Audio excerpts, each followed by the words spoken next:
Good morning, handyman. No, that's not going to go over ever again, is it? No. All right, I tried. Hey, guys. Jeff here. And look behind me. It's merch. Can you believe it? It only took 6 years. Yeah, that's right. Welcome back. This is our first live show from our new studio. We got a new location because we can't do live shows out at the church because the internet connection is non-existent. It is still 1751 out there. We can't even get a Bell telephone connection.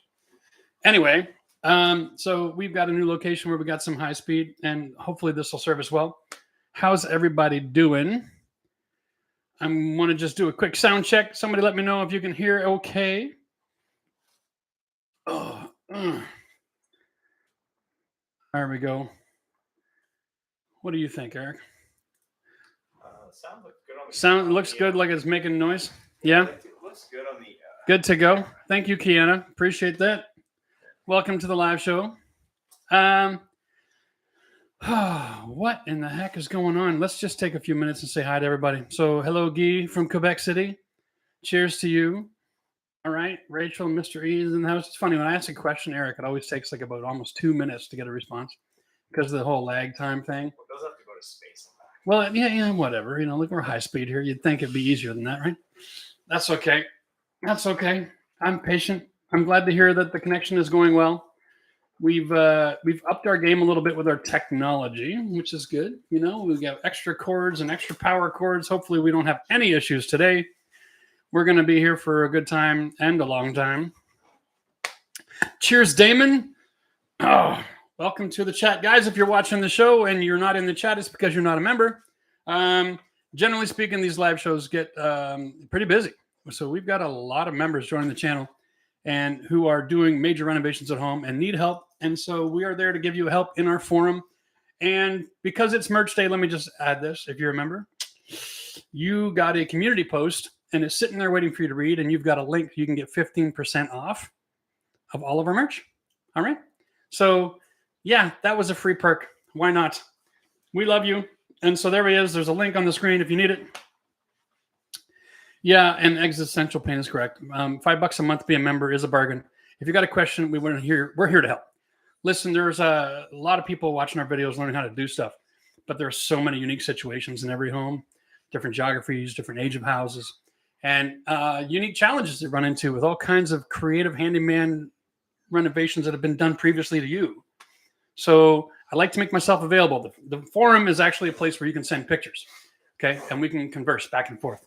And we can do like troubleshooting, and I can give you creative solutions to creative problems, help you with things that can solve problems on budgets even, that I can't recommend over the airwaves because people tend to take me quite literally. So if I say, here's a great way to do something, I think the world is used to people only having one way to do everything. And that's not the case in my toolbox. So, you know, if you're in a budget situation or you've got an older house and you need a creative solution, I've seen it all and done it all. And I'm happy to share all of those tips and tricks and hacks with you if you need help. But I can't put a lot of that out on the air or people will think that this guy's crazy. Now, let's get on with it. First of all, let me hear, you can see the stuff in the back, I'm assuming, right? What do you think of it for a first drop? We got sweaters, we got t-shirts, we got a lady shirt. We got the hats. We got the, what do they call this? Polo? No, there's some other word. The OG. The what? OG means original. Oh, the OG. I thought you said DOG. Yeah. OG means original. The dog shirt. So no. It's like the classic one. The original. Yeah. Right. So if you want to be in the chat, guys, just do what Gregory did right there, and he joined the membership program. All right? Take advantage of all of the benefits that we have to offer you so that you can be successful in your renovation. That is our hope, and our goal is to see you all totally kill it. All right? Remember, inflation sucks, but if you own a house and you're renovating it, you're making money. I was doing some research recently. We're going to do a video about this, but over the last 50 years, the valuation of a home has always outperformed the amount of inflation in the marketplace. Okay? So as long as you're maintaining your property and fixing it up, you are going to outperform inflation. And I know sometimes that's expensive, but, you know, it's... there's a lot of things you can do to get great return on your investment, such as painting, which doesn't have to be expensive, right? So consider things like that. Don't miss out on weekends or years of renovating or doing upgrades on your house just because things seem expensive. You only got so many years on the planet. And if you renovate your house, just $1,000 a month of material every month, if you can find a way to wiggle that into your budget, you can make somewhere upwards of, like, I think it was $4 or $5 million in my calculation over 35 years in the increase in value of your home renovating on weekends. Yeah, that's enough to blow your mind. You know, you don't need to listen to all these get rich quick guys. You can just do it over 30 years and make it a family event. You know, move a few times, upgrade your house, live in the lap of luxury, retire, go to Colombia, whatever the hell you want to do. The point is, there's still a lot of room in the marketplace in home renovations to be very successful in the long, steady, sure turtle wins the race game. Okay?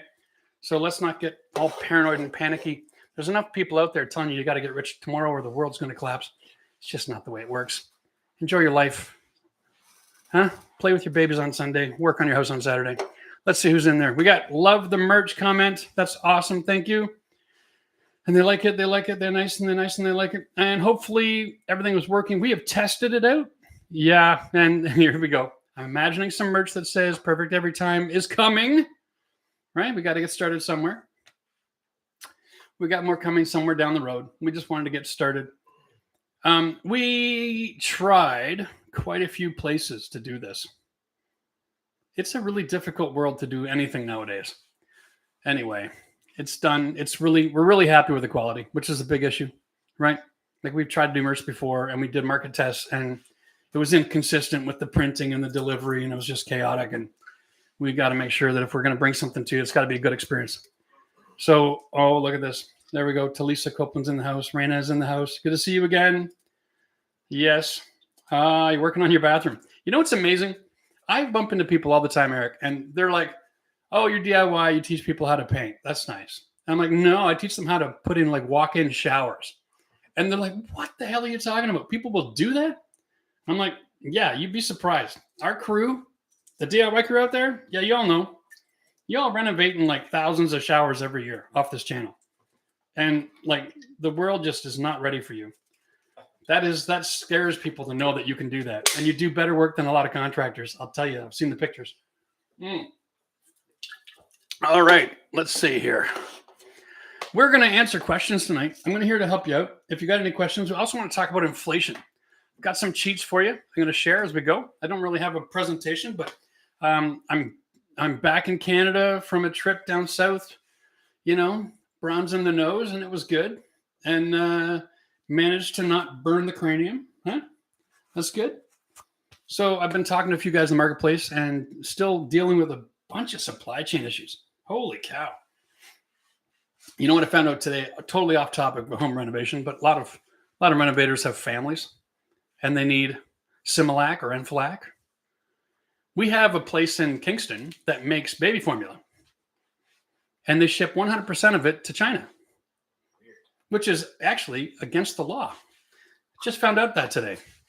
Yeah, we have supply chain management on our dairy programs in Canada, and it's subsidized. So the government actually subsidizes the production of milk that makes baby formula, and then we don't even get to have the benefit of it. It's only a 10-minute drive from Kingston across the river. And guess what? We can't even ship it to our friends in the States to help them out in the crisis. Imagine that. Well, you got to love progress. Anyway, we're still dealing with supply chain issues. My goodness. I was in the store the other day, and my tile supplier, they had Schluter board. And so I asked the guys at the counter, said, can I get some? And they said, well, it's already sold and it's spoken for. And I said, but they haven't picked it up yet. And I know my tile store's motto is, if you want to outbid them, you can have it now if you're standing there. And so this has happened to me before in the past where I've placed an order and then a bigger contractor than I did needed the same tile and they gave it to him and they said it's back ordered. When I showed up, they'd pick up mine. And so just a little caveat there. The Schluter company is sending their Schluter board to the larger commercial-based suppliers first, not the Home Depots of the world. So if you're desperately looking for that product, find out who's supplying it in your neighborhood. They're probably going to have a skid. It'll say sold on it. Walk in there, and if you're willing to pay twice what the last guy was willing to pay for it, they'll give you some, and they'll just shortchange him. There you go. That's capitalism. Hard work. Oh, my goodness. Oh, if you need 35 sheets of this stuff, you need to change your supplier. You're not going to get it. All right. Sonopan. What the heck is Sonopan again? Oh, the green stuff. It's the green. Yeah. The soundproofing stuff. sound eater. My brain's not working. I've been on vacation. Actually, I just got back from a trip from Vegas with my sons. It was nice. First time in 2 years I let them out of their cage. And so we went and had some fun. Drove some Lamborghinis. That was cool. Never going to buy it, but it was fun to drive it. Okay. We got some people putting in toilets looking for Sonopan. Sonopan, to the best of my knowledge, is not available in the United States at this moment. Okay. We did the video because I was trying to encourage the American market to respect the fact that it is a superior problem-solving product. And I'd like to see that Canadian company kick butt and sell millions of sheets of that stuff every year. And it makes your life easier. So keep on asking people at Home Depot for it. And sooner or later, they'll smarten up and order a few skids. That's all I've got to say about that. I should buy stock in that company. It's probably privately owned, though. Yeah, that's not a bad idea. Note to self, see if that's actually privately owned. I'd buy stock because it's going to go up at least 5 cents a share because I said so. Anyway, okay, look at this. We're getting some love, and that's another thing you can do. If you guys want to do what we call a super chat, Leary Porter sending lots of love here. Thank you for that. And Daniel McCoy is joining the Money in the Bank. Cheers to Daniel. Tonight, I am drinking bubbly. This is soda water. I'm not sponsored by bubbly. My name is not Michael Bublé. I'm on a hiatus from everything other than soda water. I swear I must have gained 13 or 14 pounds last week. Got to get out of that. Okay. What? I didn't know that you could do really cool emojis on these super chats. That's fun. My videos have taught you so much. Thank you. Well, thank you. I appreciate that. You know what? This is it's a crazy time out there, guys. I know we've all seen all the news reports, and if you go on YouTube, you're being overrun with people saying the market's crashing, and there's an old adage, the sky is falling, Chicken Little, all that junk. When they're saying that the market's crashing, can I just give you my 2 bits? It means that it's not going to keep going through the skyrocketing through the roof anymore. People still need to buy and sell. We're still in short supply. We still have too many people coming into the country, and we can't make houses fast enough for them. So as long as that's going on, prices are stable. So don't be afraid about the value of your home. You can fix it up over the next couple of years. This is going to be a problem. You're going to see a shortage of the supply side for at least the next 5 years. Or unless there's a massive policy change when it comes to primarily immigration. We just don't have any more room for people. And Lord knows none of the builders out there are smartening up and building smaller homes quicker. Last few years, the average size of a single family home grew 10%. Save the environment. Hoorah. Let's make bigger houses to heat. And this is what's going on. So, it doesn't make any damn sense. Everybody's talking out of one side of their mouth, and then, but they don't control the builders. So builders are big in what people want, and that's big. People want big. Patricia, welcome to Money in the Bank, my dear. Thanks. Welcome. Anyway, when it comes to inflation, here's the deal. Like I've always said, if you do it yourself, you're only paying material costs, right? And the return on investment is 70% in a normal market. Right now, it's probably closer to 120% return on your investment, right? So you're just making money hand over fist, if you can find any money. I know, that's another thing. And if you can't find any money, then consider hiring yourself out on weekends and joining the gig economy. Let me throw you a couple of examples here real quick. Back when I was in business, I could do a backsplash tile job in someone's kitchen in about 4.5 hours. Average about 40 square feet, a couple pieces of plastic, some tile, some quick set grout, a little heat gun to warm up the grout along the bottom, silicone seal, put the plates back on, boom, boom, show up at lunch, out for dinner. Okay? And I was charging $600 to $800, and that's 10 to 12 years ago. Give you an idea how much money you can make. And then they pay for materials. That was straight up paying me to walk through the door with a grinder and stick 4x4 tumbled marble tile on a wall. Isn't that amazing? Man, there's some money to make out there in backsplashes if you're in the mood. People don't know that they need a grinder to do it, and so they don't do it. They call somebody else who knows how to buy a grinder, and you're worth $800 in half a day. You could also install flooring. If you've watched our videos and you've installed flooring, you could do that. You could throw down, I don't know, what, 500-600 square feet a day. And you can charge about $400 in the morning, do somebody's house, and $400 in the afternoon. Boom. Yeah, I know. 40 weeks a year at almost $1,000 a day. That's $40,000 a year. And if you cut it back in Canada and you work less than $30,000, you don't even have to charge the GST. Yeah, you don't have to register your business either. Nice. Anyway, if you got questions about that, feel free to ask. It's a hell of a way to put a little bit extra money in your pocket. You can work 1 week for somebody else and then 1 week for yourself. Keep investing in your house. It's the safest investment in the market out there is you. Okay? Like, the world's crazy.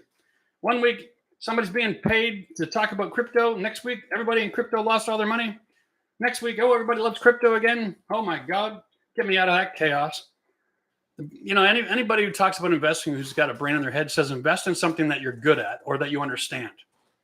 And I don't think people who are trying to sell crypto even understand crypto, so I'm going to stay away from it. Stop commenting about crypto in my videos because I just keep on erasing you. I think it's the greatest scam ever since humankind. Jeff, those are probably bots. They might be bots. They're crypto bots. Crypto bots. I don't want to hear about it. I know houses, guys. If you got a question about a house, ask.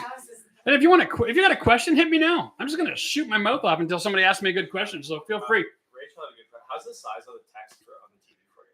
Okay, it's great. Yeah, I can read that. You happy with it? How to prep OSB flooring after tearing out sheet vinyl and particle board underlayment. We have chunks of particle board glued, chunks of OSB, where to start?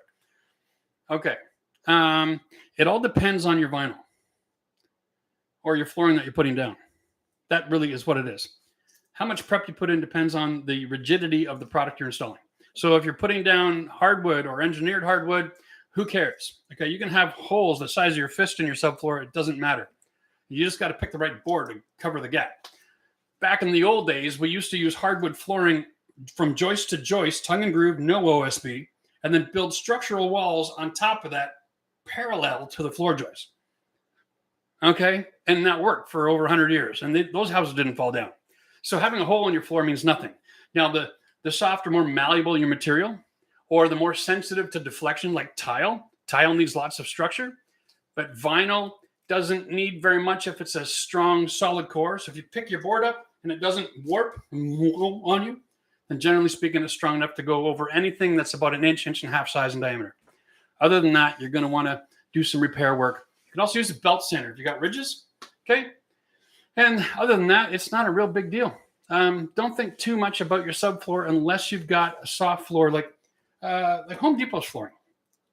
Nice floor, installs easy, decent price, good finish, but it's a really soft core and it translates. So if there's dirt or bumps or screw heads or a hole, you're going to see all of that come through the floor after walking on it for a couple of weeks.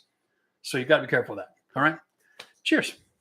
The flooring we're putting down is Mohawk LVP. Yeah. Okay. I've worked with it. Depending on which Mohawk. Here's another problem. Here's the problem I have with the industry.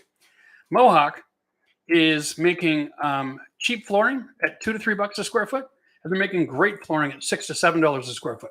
And they put the word Mohawk on it. Okay. What the hell does that mean? It really comes down to which product and which price point. If you're not buying over $5 a square foot on your flooring, you're probably not getting something that's all that impressive that you should be comfortable with. So consider that. That's really the best guess. Take your flooring, okay, and just see if you can bend it, right? Or hold one end and see if it works. If it's a stone plastic core or a vinyl plastic core and it's really rigid, then you're going to be okay. But if it's a soft core, then you're in trouble. It'll translate. Next question. Did you hurt your wrist racing that Lambo in Vegas? No. I actually hurt this wrist driving home. I stopped off in, what was it called again? Nashville. God, my brain, sometimes. Yeah, I stopped in Nashville and I got invited and did a dance off on a rooftop bar. Bad idea. I'm not 20 anymore. And yep, that hurt. So this is just precaution in case I bang it. I think I cracked something, like, I can still golf, but if I hit the ground, it hurts like a bugger. Anyway, no, I'm okay. This is just here because it's I'm trying to make sure I don't hurt it anymore. I got work to do. I got lots of projects coming up. It's kind of scary. I got so much work to do. Benjamin wants to know, how do I mud new ceiling drywall next to a popcorn ceiling? Same thing with mudding a corner wall, one side of the new one. Teach me, sir. All right. Here you go. The way you mud drywall next to a popcorn ceiling, I'm assuming you're going from popcorn to smooth, right? So what you do is you got two options. If you have enough room that you can put the mud on really thinly, and then after you've got it all done, then take your trowel and just press it against and create a tiny little ridge, okay, up against the stipple, then you're okay. If you don't have room to do that, then you're going to have to scrape off some of the stipple and then touch up the stipple, and then so it's a bit of a pain. Really, the best thing you can do there, dude, is send me a picture of your situation and put a measuring tape on it, and then I can help you out a little better. Okay. Cindy Cox, welcome to Money in the Bank. Cheers to you. And Andrew Hurd is just showing some love here. Thanks for your content. I've been watching your videos and renovating our primary residence for my 18 months. Wow, right through the pandemic. You're in the middle of the Z concrete countertops and watching your vid on repeat. Yeah, that's tricky. I hope your sink is square and not oval like mine was. That was tricky. Really tricky. I would recommend that once it's really set up, peel the Z-top off the sink and get in there and make sure you're shaping it the way you like it. Because once it's really set up and dried overnight, it's a real pain in the butt to try to work with. Okay, we have another member. Welcome to Money in the Bank. Cheers. 1981. That makes you 43. Huh? How's that for math? Joe McLeod is showing some love in English pounds. Joe, thank you. Thank you. Thank you. Yeah, well, we try. You know, we don't do a lot of sponsorship here. We try our best. I mean, if somebody that I love and work with all these years wants to sponsor a video, by all means, God, feel free. But I'm not hunting anybody down. Well, you know, like, it's not in the business. When I do make a recommendation, I want it to be an honest one. And the world is sadly lacking in that. By the way, speaking of English pounds, met a lovely couple in the airport in Vegas the other day. We're at the bottom of an escalator, and they were looking for the Uber pickup section. And I don't travel to Vegas every week, so I had no bloody idea. So I showed them where the security desk was. And while the lady was talking to us, the husband came to a realization that he knew who I was. And he was rather excited about it. And so, I'm going to forget his name. I'm going to say it's Bill from Durham. I remember you're from Durham. And so this is a shout out to you guys. I hope you found your Uber okay. By the way, it is a real rush for me when you guys see me on the street and call me out. So feel free to do that. It actually makes my day. Here we go. Next question. Where in the heck are we? Sorry, here's Sean. Here, best advice to raise a sunken room to match the surrounding. Oh, here we go. Yeah, the best advice to raise a sunken room to match the surrounding rooms. It's a 3-inch drop into the dining room on concrete slab in South Texas. Well, the best advice is to frame a floor that is 2 inches and 3/8 tall, and then put 5/8 OSB on top of it. Now, what that is actually a 2x3. It's going to give you 2 3/8. Double check with your measuring tape, okay? Because it might look like 3 inches. It might be 3 1/8. But if it's a 2x3 and you're just dropping a fake floor, you're fine. If you're on a concrete slab in South Texas, I might suggest, even depending on the age of your home, put down plastic first. Tape a garbage bag on your concrete. Let it be overnight. If it wake up in the morning and it's wet underneath that bag, you're going to need a vapor barrier first. Other than that, just use 2x3. And if you find that it's going to be the wrong height with 2x3 and 5/8, then just go from 16-inch on center to 12-inch on center and go to a 1/2-inch subfloor. Just go give it plywood, okay? And that'll get you the exact same height, all right? Whatever it is that you got to do to get that. But if you can't use 5/8 subfloor and you're going to go thinner, just keep the joist spacing a little bit tighter. That's all. Cheers, Sean. All right. Oh. I've got my whiteboard here tonight if we need it. Mm-hmm. Question up here from Rebecca. Rebecca's got a question. Is it possible to change out profile? Tile installer put pointed corners on a shower bench. Okay. So here's the issue. You probably are running into is like it's really sharp, and when your skin gets wet, it cuts easy. There is another solution. You can just take a sanding sponge. All of these profile are actually aluminum. And so then you can just sand it and turn it into a nice round edge so it won't catch your skin anymore. That's a lot easier. Changing out the profile usually changes out the tile as well and can affect the waterproofing system. So try going that direction first. I don't know if it was a supply issue and maybe he would have used a Rondeck or something else if he had an option. But generally speaking, you can just sand that corner and make it as smooth as you like, and you should be okay. All right? The world ain't perfect, and so managing our expectations right now is a big key to being happy with your renovation, right? Okay. Yeah, and if I miss a question, for God's sake, ask it again. I mean, that's how it works. All right. Just a quick reminder, we got merch. Check out the link in the video description.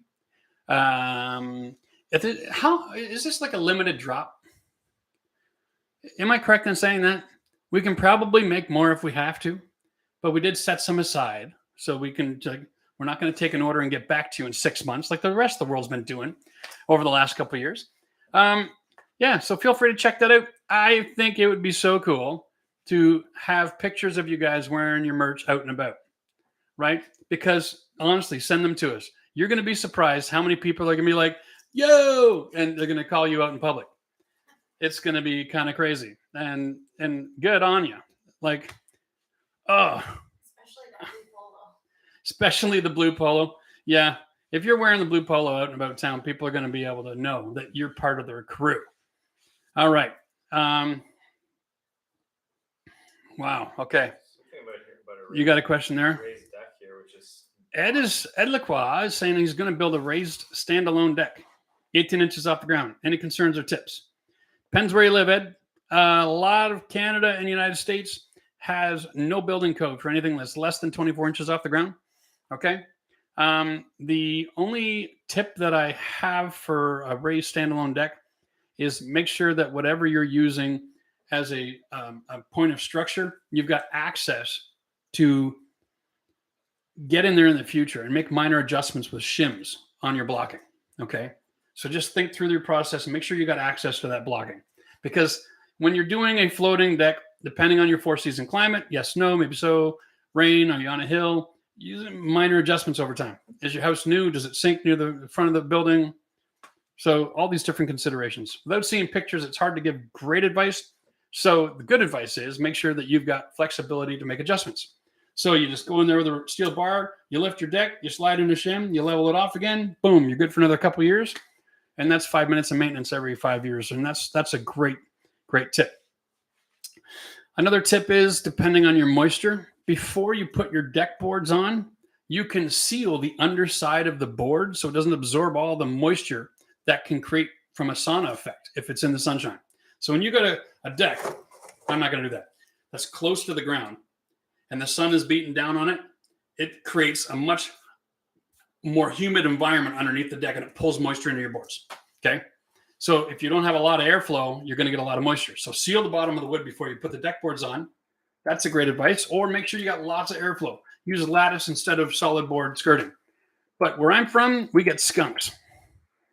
And I'm not keen on making sure I got lots of airflow and lots of access for skunks. So what I'd like to do is close it all up and seal the underside of the board. I find that works a lot better. And besides, anything you build outside, if it lasts 20 years, you should just be really happy for that.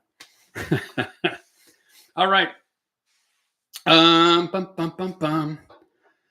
Is anybody else out there having issues with supply chain or inflation, or you're trying to find a contractor and you don't know where they all went? No one's answering your phones. Feel free to ask me questions about all that and I can give you some insight. Or if you just have a general renovation question that I have not yet answered in a video, that's got to be the case. We got so many videos to make. It's not even funny. Like, my goodness. Oh, Ed's in California. Yeah, I'm not familiar with the California building code, Ed. honestly. I haven't been out there to do a project yet, so I haven't read up on it. My bad. I know Florida, they definitely do get high winds. Lots of the Midwest or, central southern states get lots of high winds. And so they have actually code saying you've got to actually have everything bolted to footings. But I don't know. Maybe California's different. You'd have to check it out. When in doubt, guys, you can always Google your local building office. They've always got a place where you can just email and say, hey, what's the building code for this? It's never going to be an issue. And especially in California, you're going to want to know the rules before you go, because over there, they're real sticklers for the rules. And if you break them, they'll make you fix it. Okay, I still want the shirt you're wearing. Good news. This is available too. This is part of the merch drop. Right? Yes. Right? Yes. Okay. Go get your blue shirt right now before we're sold out. There's only one left. Just joking. Yeah. Okay, cool.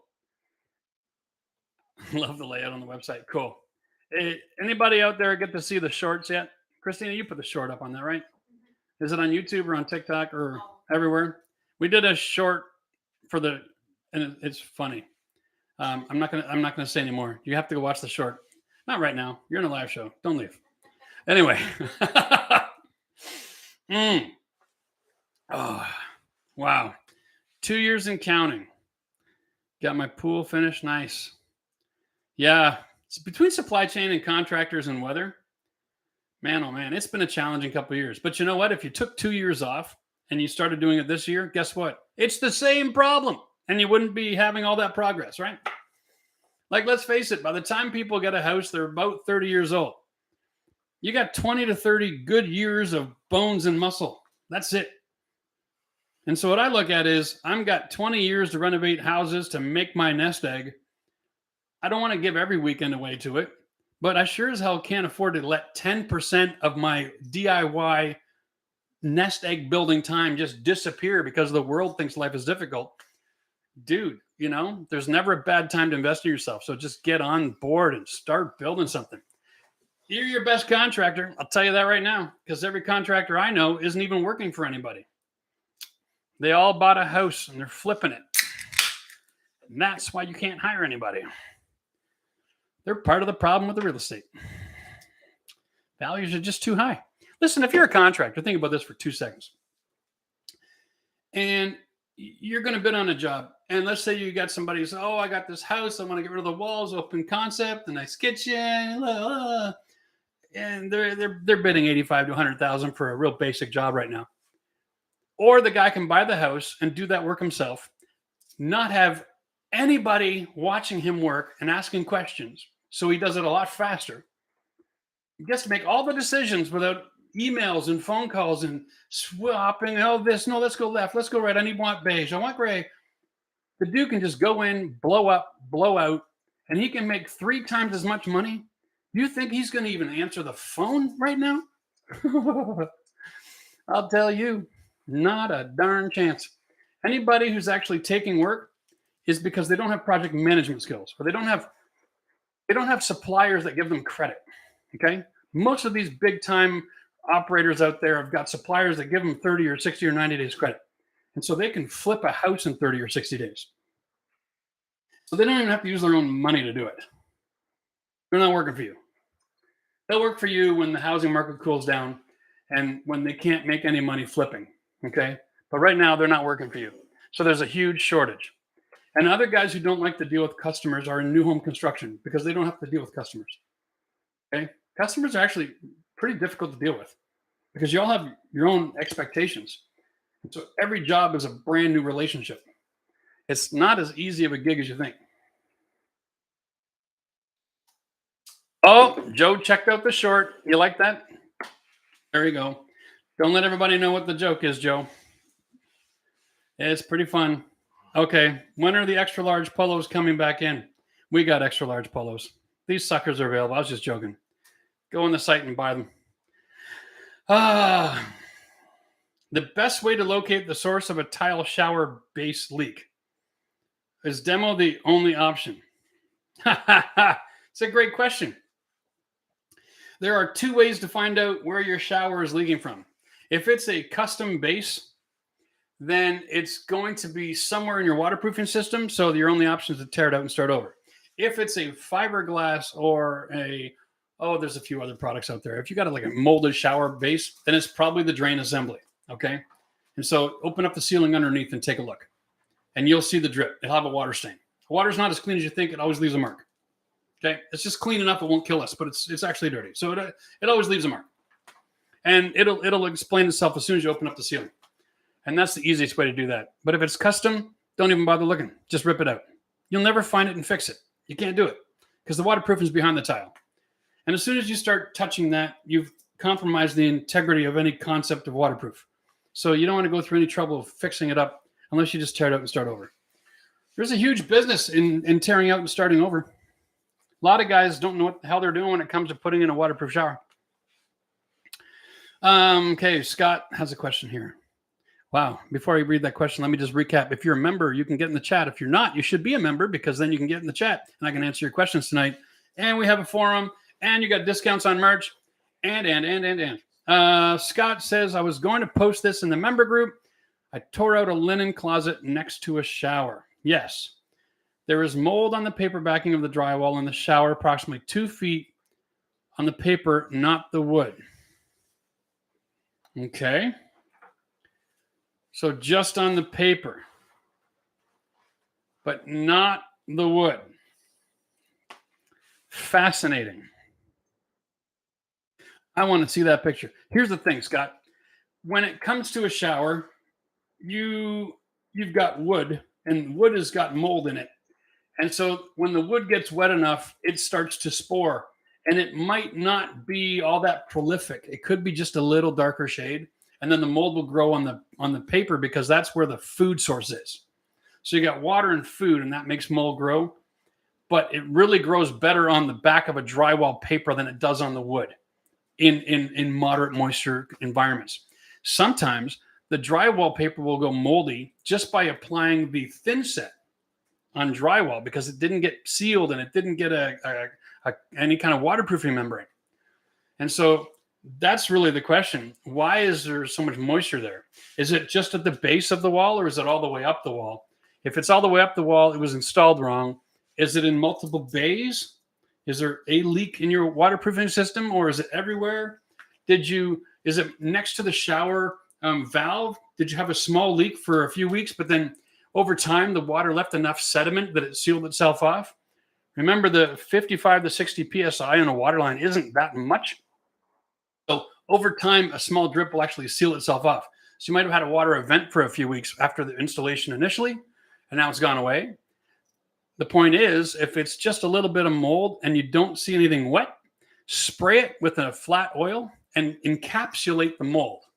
Okay? That's all you got to do. And you can walk away. Anything less than 15 square feet, folks, you can deal with yourself. If it's not wet, it's an old news situation. And you can just spray it down with Kills or a Zinsser aerosol, or you can paint a little mini roller. You don't even have to think about it. Okay? Mold's going to happen from minor water events. And if things are dry now, it means it was yesterday's issue. So you can just deal with it by encapsulating it. Welcome, Andrew, to Money in the Bank. Anybody else got any questions about mold or basements or whatever else? My God. Nancy wants to know what kind of 4x8 sheet to put over flooring. Do you need to put a moisture barrier to protect from any kinds of leaks? Kitchen area. Okay, well, Nancy, here's the deal. Subfloor is 5/8 OSB. That's the standard. We'll deal with standards. If you want to put tile in your kitchen, you've got to get to at least 1.25 inches of subfloor material, and you want to have it laminated together with screws. Okay, every 6 inches on center, and then every 2 inches on the perimeter of the boards. You want to start from the middle and screw your way out. Okay, because you don't want to have a sheet of plywood like this and then force it in, because it'll have a tendency to want to pop back up. Other than that, whoa, that was interesting.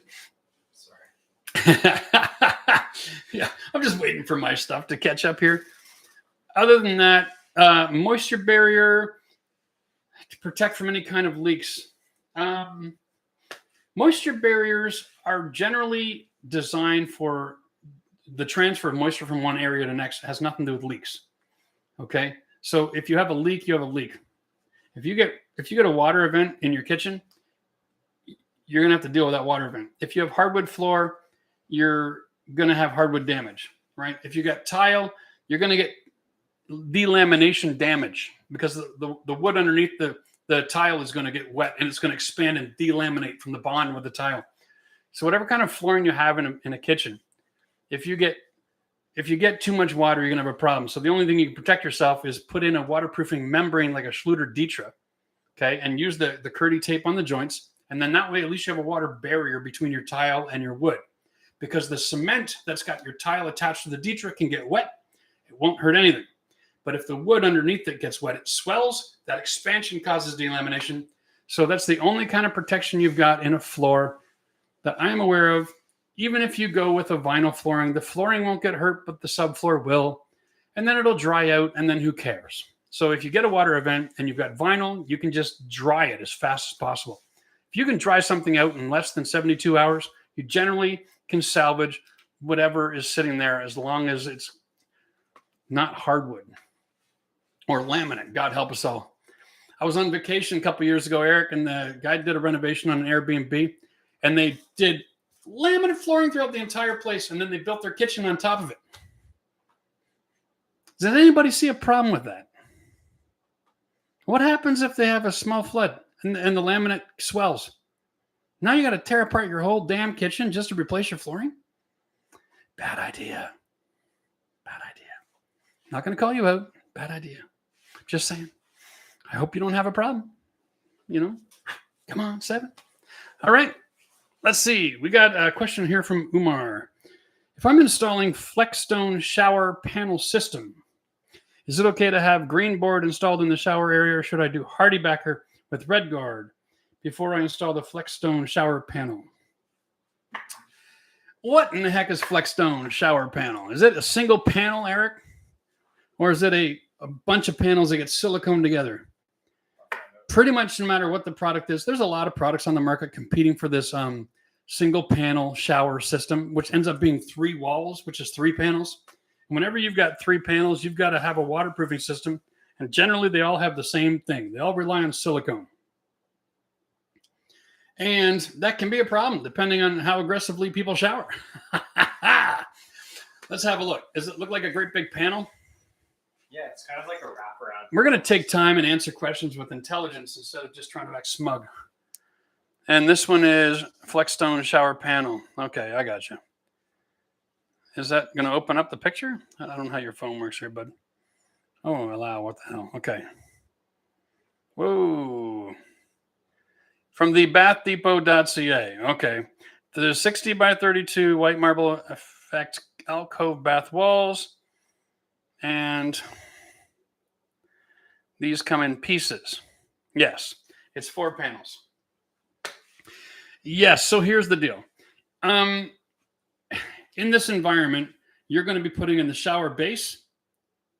And then generally speaking, a lot of these panels, they actually get installed right to the stud.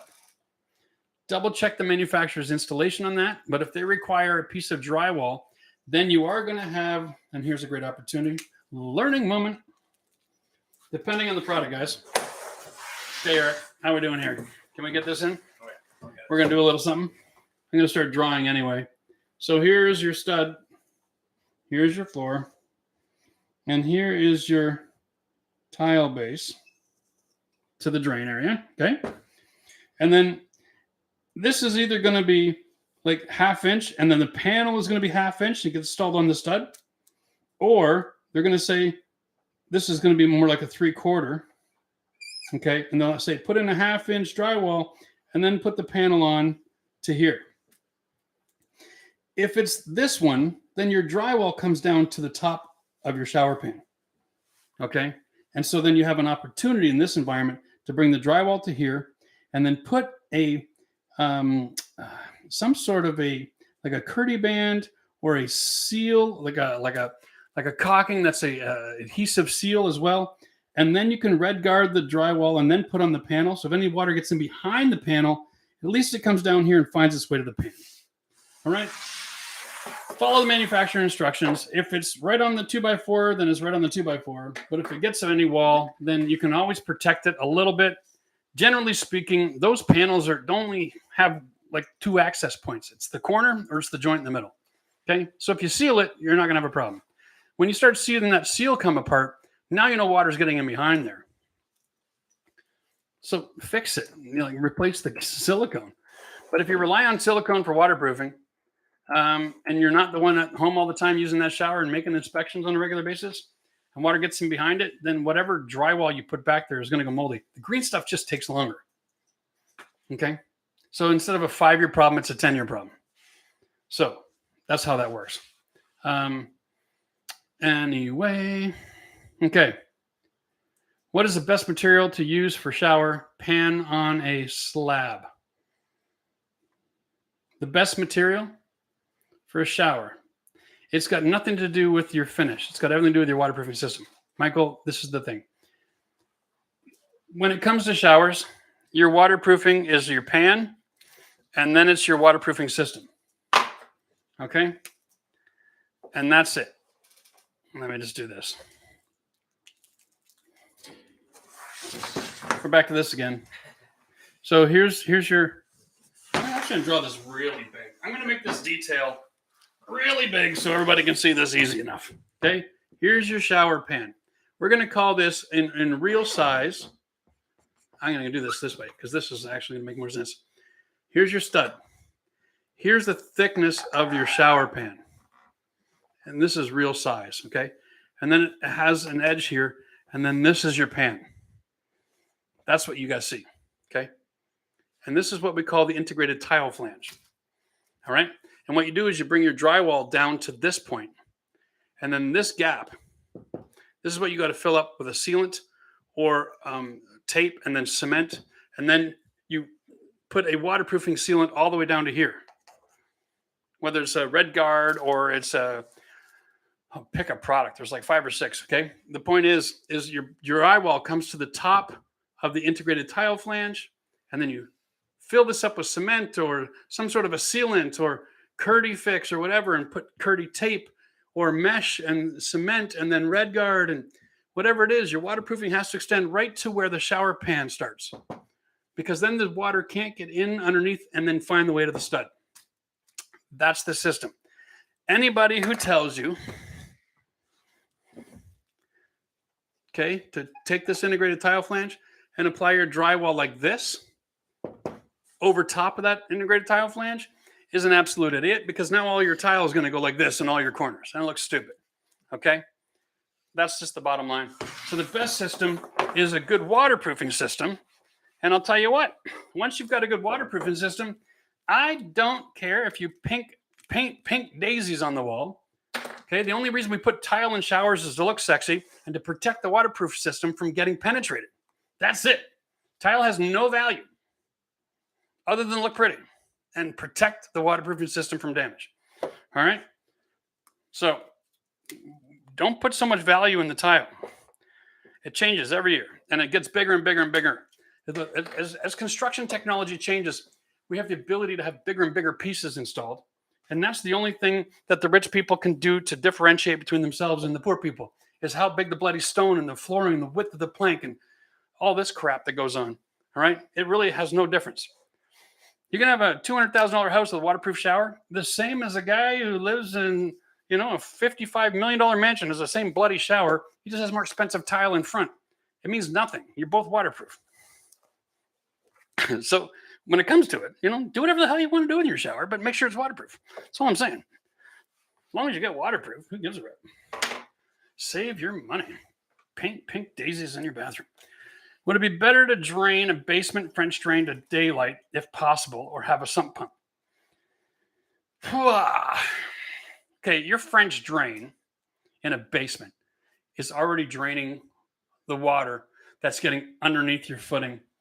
Oh, here we go with another picture. Let me draw it first, and then I'll lift it up. Here's your footing. Here's your wall. Okay, here's your weeping tile on the outside. Here's your concrete slab on the inside. And here's your French drain on the inside. Okay? Here we go. This is what it looks like, guys. French drain.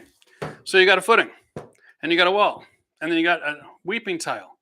And this generally travels to the city. Okay? And inside you've got little pieces of crushed stone, and then put a concrete on top of it. And what they do is they come in and they replace all of that. Done this before. It's not new. And they'll cut out that concrete.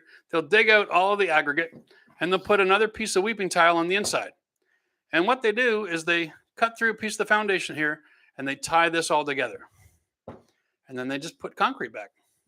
Done. All right. And then what happens is there's this membrane here that goes up the wall. So all the water that gets through the foundation of an old building travels to this weeping tile out to the city. Bam. That's the whole system. It's not complicated. All right. So a French drain already goes to the city. If you aren't on a city connection, the French drain needs to go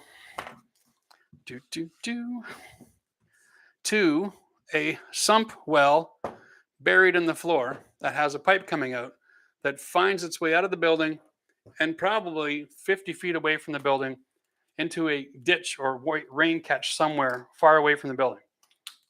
Because what this is doing, in this case, if you're not on city water, you probably have groundwater, okay, with upward pressure. And so what this does is it catches it, puts it in here. There's a pump in the bottom, and it fires it out of the house. And it manages the amount of water that's under your house different times of the year. And it's either going into the city or, yes, you want to get it to daylight because a sump pump takes it to daylight. So no need to put a second one in if you've already got one. You can have your French drain go right to your sump. If you need a French drain and you don't have city and you have a sump, get a secondary sump pump, put it on a different system, put it on a battery, have another alarm sitting on the floor next to it.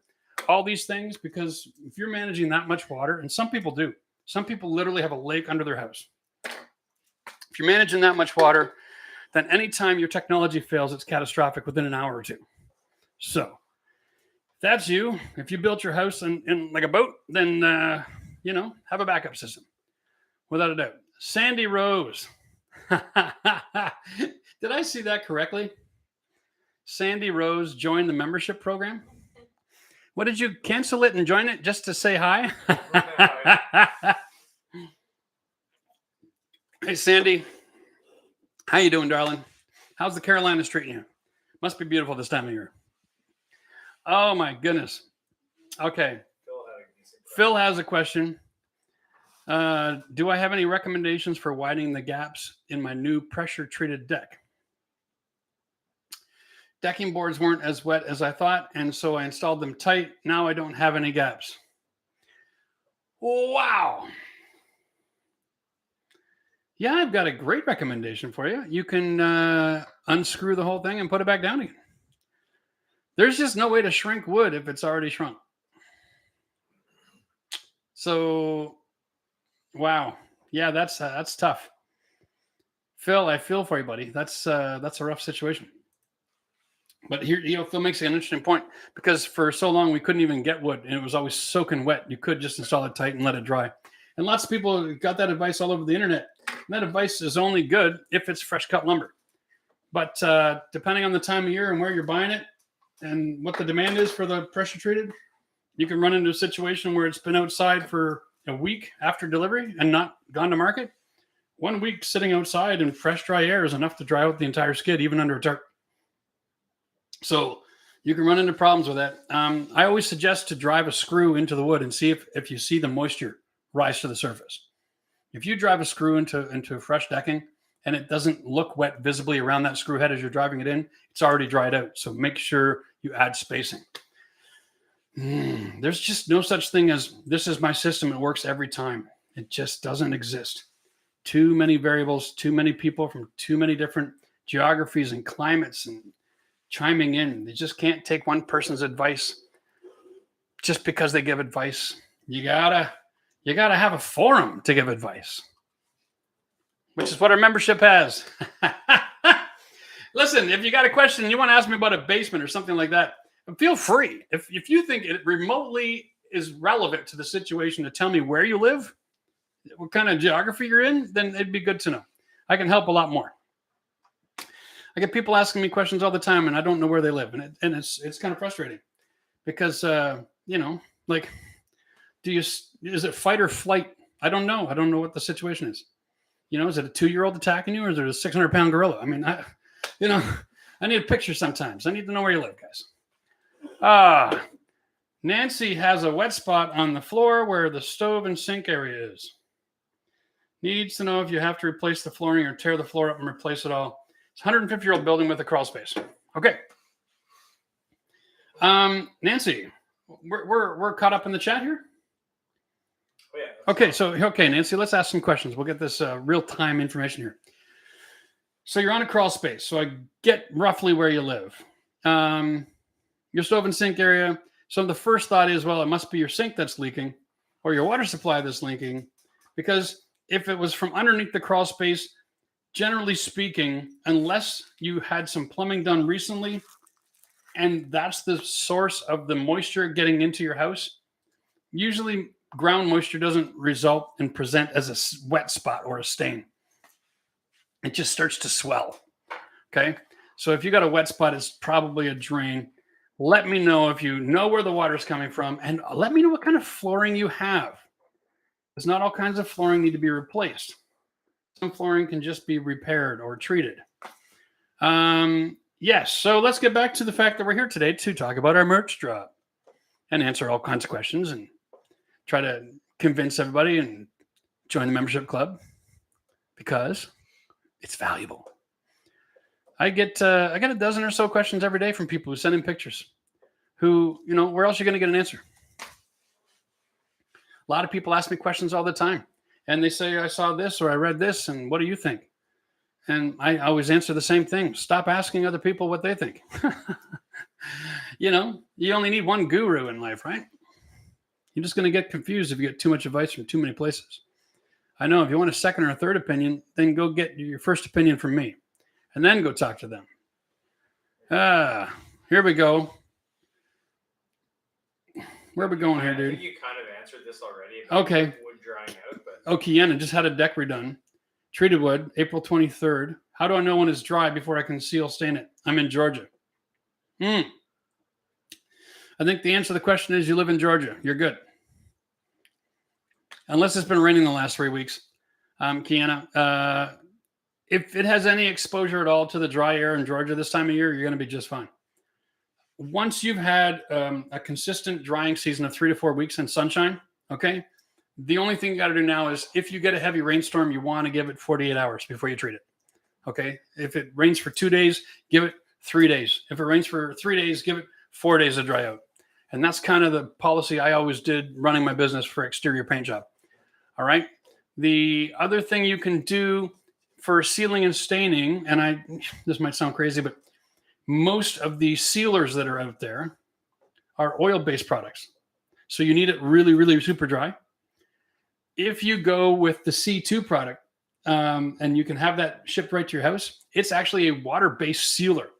Okay, it's advanced technology. It makes what looks like on the market just ridiculous. And you can actually use that as a sealer because it's actually, it'll push water out of its own way. It's thinner than water, basically. All right, and it can seal the wood by penetrating the wood, and it doesn't leave a skin. So you can seal the wood now, and then if you want to wait until it's faded a little bit more before you stain it, at least your wood is sealed, and it'll keep the wood from absorbing all kinds of moisture. Okay, and then you can seal with the C2 stain right over top of it. Problem solved. Whenever you're ready.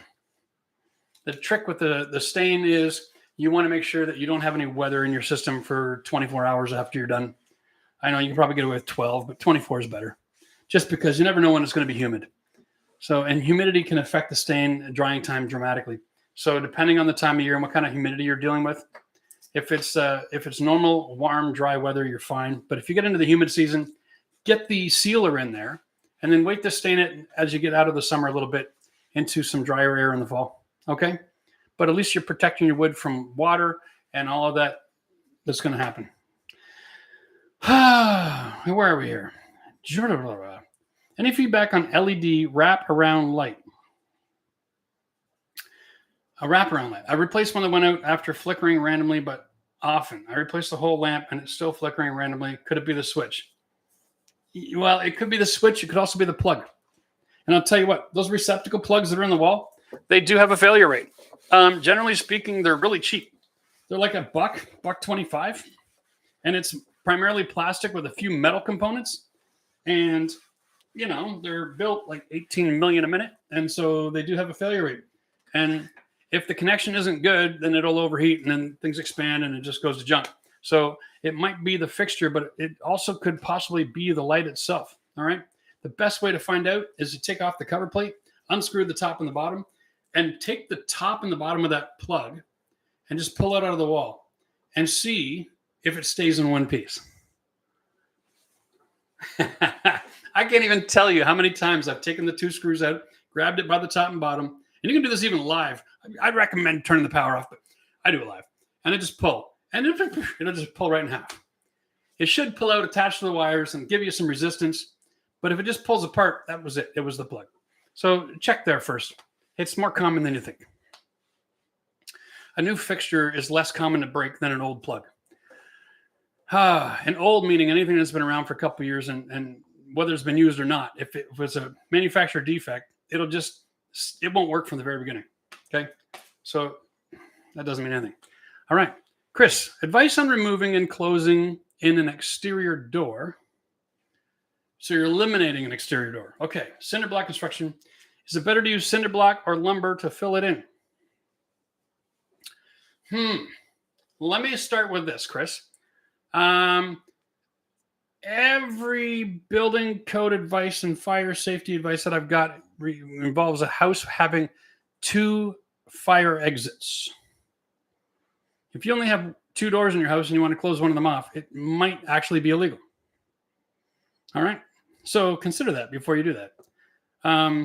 Changing the fire evacuation structure of a house is actually a building code issue. So you're going to want to call your local building office and confirm that that's okay to do. Now, when it comes to the actual practical application of that, I would suggest that you just use a couple pieces of lumber, okay, 2x6, 2x8, whatever the thickness of your wall is, and a sill plate, just so that your wood's not in direct contact with masonry. And then you can just frame it in like wood, close it off with some sheathing, and then do your outside, whatever you're doing with your outside. If your outside is all stucco and you want a stucco to match, then you can definitely, cinder block it all up and just stucco to finish. That'll work too. But make sure you put in it's not just cinder block and stucco. Okay. Stucco has a paper backing on it. It's like a 10-pound felt paper that when it gets wet, it expands. And then when it dries out, it shrinks. So water getting behind the stucco can drain. So you got to understand the whole system if you're going to do that. Otherwise, you'll be trapping moisture and it'll go to crap in a hurry. All right. Like it's 4 doors leading to the patio. Okay, so you got 4 doors leading to a patio, and wire wants to close. Okay, wife is what wire means.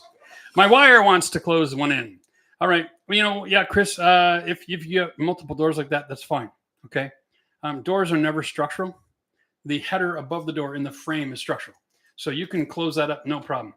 It's just a matter of figuring out your interior and exterior finishes and making sure that if your house now is cinder block, that means it does not breathe very well to the outside. Okay, so you probably have a stucco, I'm assuming. Most people that got 4 doors to a patio have a stucco finish. It's not a very popular configuration in the north. But yeah, so there you go. That'll work. Either material is fine. Whatever you're more comfortable and handy with is fine. It won't make a difference. Okay? Because even stucco gets attached in a lot of cases to an OSB. So you can use an OSB and then you can use your paper felt and then you can add stucco to that too. Just the same.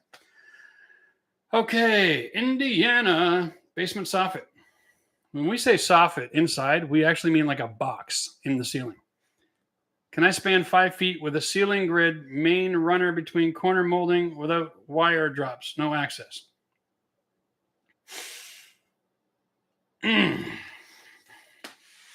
Yeah, you can get away with it. Here's the thing. If you're going to go 5 feet, you've got to use fire-rated drywall. You need the rigidity in the drywall to span that far.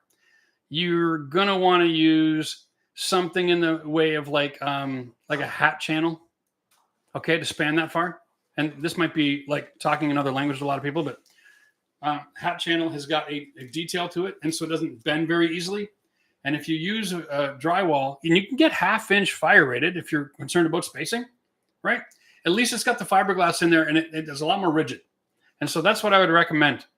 Okay, if you don't have any access and you can't do any drops and you got to go 5 feet and you want to keep enough headspace you can walk underneath it, then yeah, you can get away with it. Okay, I don't like going more than 4, but 5 can be done if it's absolutely necessary. Older houses are brutal like that sometimes. You just don't have the space and you got to do something. I'd rather span 5 feet clear with the drywall and hat channel than try anything where you're attaching your drywall to the ductwork that you're going past. Fair enough? Because any situation like that, you're actually going to have a failure. Okay. Let's get to this. We got a question from Brian. He's throwing us a couple of bucks here to get a question here. Cheers for the super chat, my man. You got 5 posts on your porch that need to be replaced. Live in Southeast Michigan. Got it? Had a company come out and quote last year. Haven't heard back. Any advice on tackling this myself? Yes. It's totally doable. Now, what I'm going to do here is, because you gave us a super chat, I'm going to show you how this is done. So here's the house. Here's your roof line. Let's say, okay, here's your porch.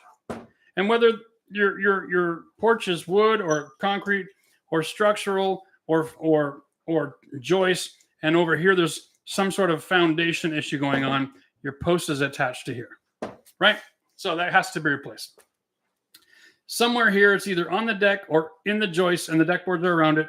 It's sitting on a footing of some sort. Where you live, there's still going to have some sort of concern about frost line. So you've got a footing. Great. The footing is the point that you replace from and to. So you might have to pull a couple of deck boards off, whatever. Here's the thing. Right up here, your roof is going to extend just a little bit past this, right? And then there's going to be a space, okay? And so let's do this. What you're going to do is you're going to contact the structural engineer, okay? And your structural engineer is going to tell you to do this. He's going to say you want to put in temporary supports to the ground right here, okay? And these temporary supports are probably going to be 2x6, okay, depending on the height, maybe 2x8. They will draw out your solution for you, but the process is this. Put in temporary supports, all right, that actually lift and give upward pressure on this roof. And then you can cut this out, put in the new post, and then remove the support. It's that simple. Not that tricky. And you can do all 4 of them on the same day, all right? But what you need is a structural engineer to give you a proper step-by-step plan. He'll do a site visit for a few $100. He'll do the drawings for you. You'll probably buy that about $1,000. All right. And so for $1,300, and you throw a couple $100 in actual lumber for the temporary structure, and then the posts, I'd say all in, you're less than $2,000. And if you can find a contractor who's going to invest in that, and he's going to charge you 5 at least. It's $1,000 a post. And that's before the market went crazy. Here's why. Because he has to get the structural engineer. He has to pull out a building permit as well, right? And then he's going to go on the site and he's going to put in all of the structure. And then he's going to have that inspected to make sure it's according to the plan because he's insured. And then he's going to go then replace the posts. And then he's going to have those posts replaced and have them inspected before he takes the temporary supports out. And that's a process. So he's there for a bloody week. That's expensive. So if you do it yourself, you're making money. It's not that hard. It really, really isn't that hard. And you might be surprised. There's not a whole lot of weight on a roof if it's not covered in snow. So don't worry about it in the summertime. All right. You're only going to be dealing with a few $100 in every post location, but you just want to make sure that it's nice and stable and get rid of the rot. Because if you have rotting, then you've got bugs, whether it's termites or ants or whatever the heck, you want to get rid of that. But it's totally doable. All right.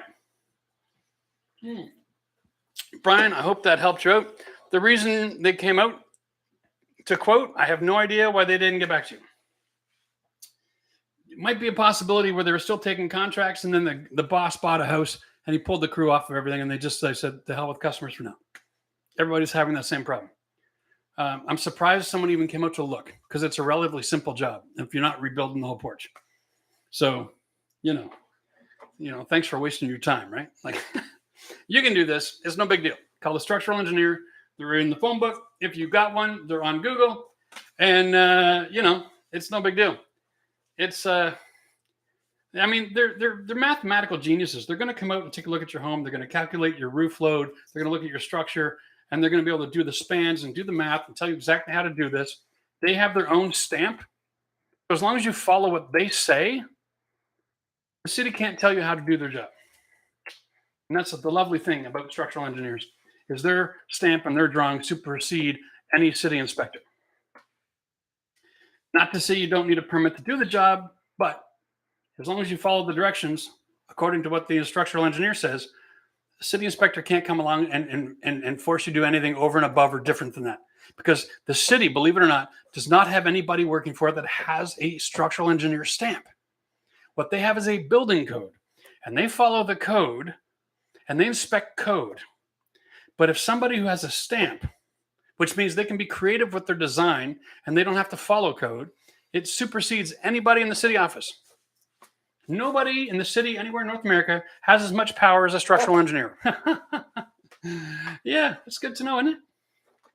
Next time they try to bully you, well, if you get a bully, my experience with city and staff has actually not been bullies. I find them exhausted dealing with people who are trying to skirt the system all the time. And usually they're really not a problem to deal with at all. They're just like, they'd rather have somebody level-headed who follows the rules, pulls a permit, and does a damn good job.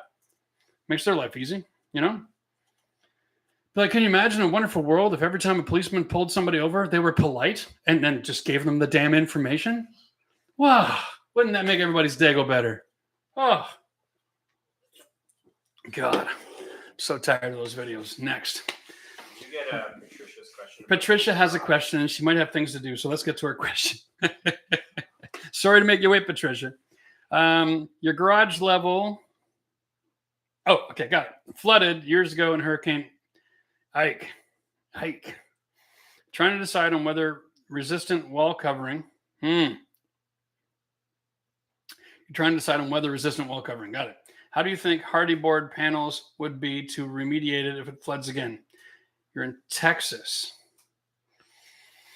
Okay.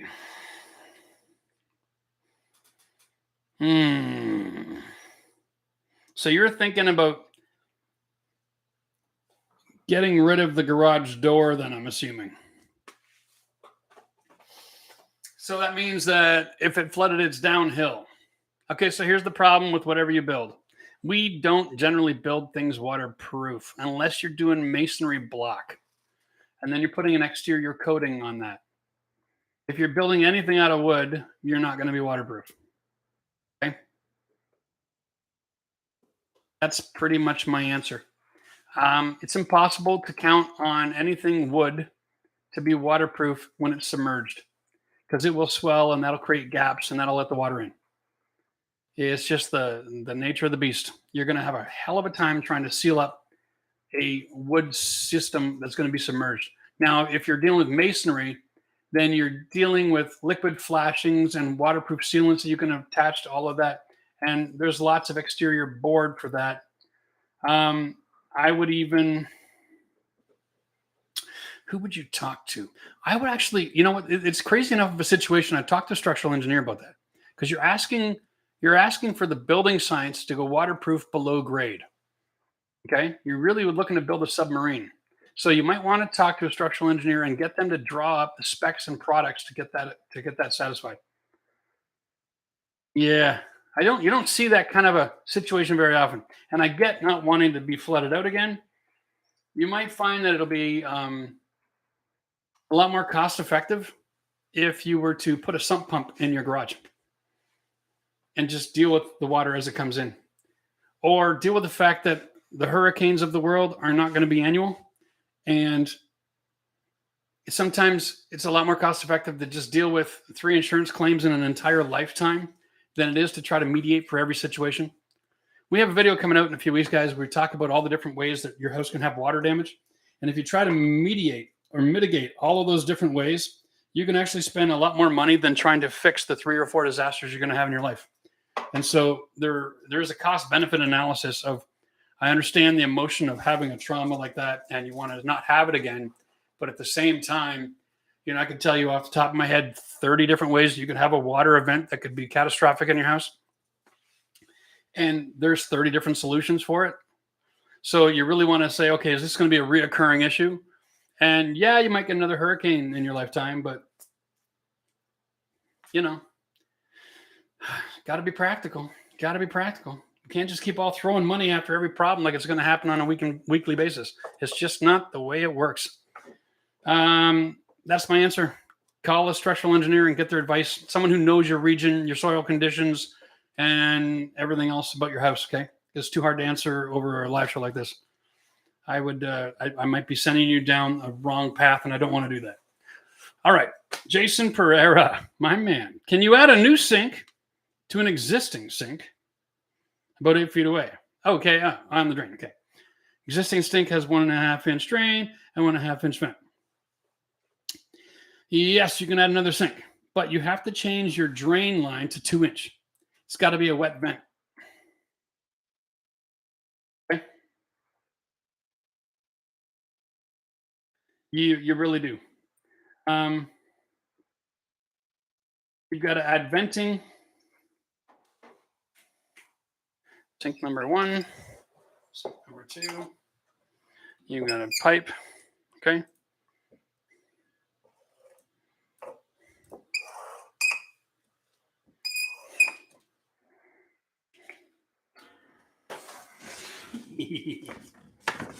This is crude, eh? This is about as crude as it gets. Yeah. Okay. So here's the issue. If this is a 1.5 inch pipe, okay, and you're running a second drain line, and it's P-trap, so I should put it in P-trap. You're also going to want to have a vent line from here going all the way across and tying in. Okay. Depending on the age of your home, you may or may not have a vent on this sink. It might be here. There might be a vent line here tied up, you know. But a lot of times, if it's less than 3 feet and you're older than 1980, it's just stuck right into there. This line here, 8 feet away, is fine. You can go up to 12 without having an access, but you're going to need to add another fresh air vent. Okay, you can't rely on just this one pipe when you're that far away. It's impossible. All right. So as the water is going this way, you want air coming in behind it, so that the water stays in the P-trap and you don't let the sewer gas come into the building. That's the basic premise for that. Now, what's the plumbing code where everybody lives? I don't know. They're getting tighter and tighter and tighter and tighter all the time. That's the basic science. It's worked for the last 100 years. Why they keep changing the code, I don't know. Has a lot to do with everybody wanting open concept living, and they're putting sinks in the middle of a room where they can't add vents. And so it's getting a little more complicated out there. But that's the basic concept. So as long as you're adding air to a drain, you're fine. But if you're got 2 sinks all sharing one drain that's 1.5 inch, I would rather see you change that from where they join to 2 inches just to facilitate draining properly. Remember, when water is not moving very fast, it leaves all of the sediment and all the solids in the pipe, and they just clog up really quick, okay? So consider that. And no, the answer to problems with plumbing is not, we'll make a really steep slope, because then the water travels faster than the solids, and that leaves all the solids in the pipe. And that's even worse. Your best is 1 degree, almost level, just a little bit of a slope. And then the water carries all the solids away. That's how that works best. How late does a live chat go until? Got to step out for a bit. Well, Robert, let me see. It's 6:18. We usually go 2 hours. 7 o'clock. Now, if 7 o'clock hits and we're right in the middle of it, and we're having a blast, and there's questions firing left, right, and center, I might give you a little bit more time. But I've got to drive home before it gets dark because I don't want to hit any more deer. Dear God. You know, like I just don't like driving home playing Frogger. What the heck? Yeah. All right. This live show will get posted on the channel tonight if you've got questions or you want to get back to it. So don't worry about it, folks. If you got to go, I get it. Lots of people joining. And if you're joining, we've got merch. Look behind me. The wall's covered in stuff. And these shirts are available as well. You can go to our website, homerenovisiondiy.com. You can check the link in the video description. And you can buy all the stuff we got. We're having a small hiccup with the XLs and double XLs in the blue polo, but we're working on it. Really? Oh, we're having hiccups. You might have to check back tomorrow on the blue polos. What's the hiccup? It's just that they're out of stock. Oh, really? Oh, well. We'll have to fix that too. Whoa. We're working on it. Good news. This isn't a one-day event. We're going to have the website up So if we're having issues, then sorry, but it's new and these things happen. We'll do a community post. Yeah, and we'll do a community post to update everybody on how that's going. Thank you, Eric. Appreciate that, buddy. Okay, let's get back to some questions because that's what we're here for. And if you haven't joined the membership program, then join the membership, get access to our forum. I'll answer your questions. You can send me pictures, which is extremely helpful. But if you got a basic question you want to ask me tonight, tell me where you live. Tell me about your problem. We'll see if we can help you out. That's what we're here for. Problems with supply chains, problem with, renovating. You're looking for a cheaper way to do things. I've got so many ways to save money when you're renovating. It's not even funny. And I've done a couple of videos in the past, and generally speaking, people, they didn't take me up on it. Times are good, man. Housing values are up. Huh? You could blow money left, right, and center, and you were making it faster. You're making it hand over foot. But when inflation hits and the pricing is going up faster and the housing stops going up and the interest rates start going up, people start thinking, ooh, how do I save money? And the answer is don't cut corners on your construction. Take Jeff's advice where to shop. So we're going to be bringing all that advice to you the next few weeks. We're going to do a series of videos telling you where you can go and buy better value than at the convenience store. That's what the box stores are, kids. Convenience stores. Okay? They're selling you a loaf of bread for $20. Not necessary. I know it's nice to just go in, get everything, and get out. But when the prices are the way they are, now it's time to start thinking about maybe there's a different place. Maybe, just maybe, buying local and going to the baker and then to the deli and, makes more sense. Then the fruit stand. Yeah. Renovations has the same deal. You can buy local and save a ton of money. Where the hell are we, bud? Sorry, I'm linking people to videos. I'm totally lost. All right, I need a question and need it now. All right. It's about sliding patio doors. Hi, I need to replace my sliding patio door. Sure. Pella is my go-to product. Do you have a recommendation? Cheers, Howard in Ottawa. Yeah, well, Pella's in Ottawa. If you like Pella, go with Pella. Ask them what their delivery time is. Okay. There's lots of places out there where you can buy a door. You're buying retail. There are some places that won't sell retail. So I get it. But patio doors are one of those things where it's like every new house gets a patio door that's actually a pretty substandard quality door because builders don't want to put in really nice doors and windows. So the patio door is usually the first thing to fail. It starts sticking really easy. It's drafty. And it's noisy, and so I understand the desire to upgrade. Just don't upgrade that with something that costs the same. Like if you're going to spend money on a patio door, don't go for something that's like $1,000. All right, you're going to want to get into the $2,500-$3,000 range and do the installation yourself. They're not hard, right? I mean, it's just you have a hole, you take something out, you put something in, and you caulk the hole. It's not hard. They're standard height, standard widths. There's only 2 options. So anybody can order one. Yeah. And so do yourself a favor. I mean, they're going to try to sell you, free installation or lifetime warranty if we install it, blah, blah, blah. But at the end of the day, you're the best contractor on the job because if you take out a patio door and you see water damage, guess what? You're going to stop and fix your water damage. And door and window companies, generally, they got to get home and they want the job done. So, you do what you got to do. But I prefer to recommend when you're doing a patio door like that, slide the doors to the middle, get a friend to help you lift it in place, right? Tack on a couple of blocks on the corner so it won't fall out. And then from there, you can level and square, get everything perfect, right? Put in your screws, but don't tighten them all the way. Make sure you over shim so you're compressing the shims when you tighten your screws up. Make sure you're level and square, right? So everything slides properly. And before you add your foam, check the doors, make sure they function just like you want it. Because if your house is on an angle and you put it in perfectly square, you're still got a broken door. So sometimes your joist package isn't even level. So make sure that the floor is level before you put it on. Make sure it's dry. Another thing for patio doors, go out and buy yourself an 8-inch piece of flashing. It's like a peel and stick. Okay. Blue skin. You can get that at Home Depot even. Buy some blue skin, put it on the bottom, up about a foot on each side. So at least if any water gets in behind whatever's going on there, over time, you can protect it from rotting out your OSB. Because when the OSB swells and rots, One side lifts, the other side gets eaten by ants, and then your door gets jammed. So in most cases, the door fails because water's getting in there. That's the thing. So protect yourself from that, and you'll be fine. Cheers. Can you use grout? Goat? I love it. That's how I answer my questions on my forum, and then I have to go back and fix all my spelling. Can you use grout or 90-minute mud on the floor over floor leveler? Been using Level Quick. Okay, drives too fast. Yep.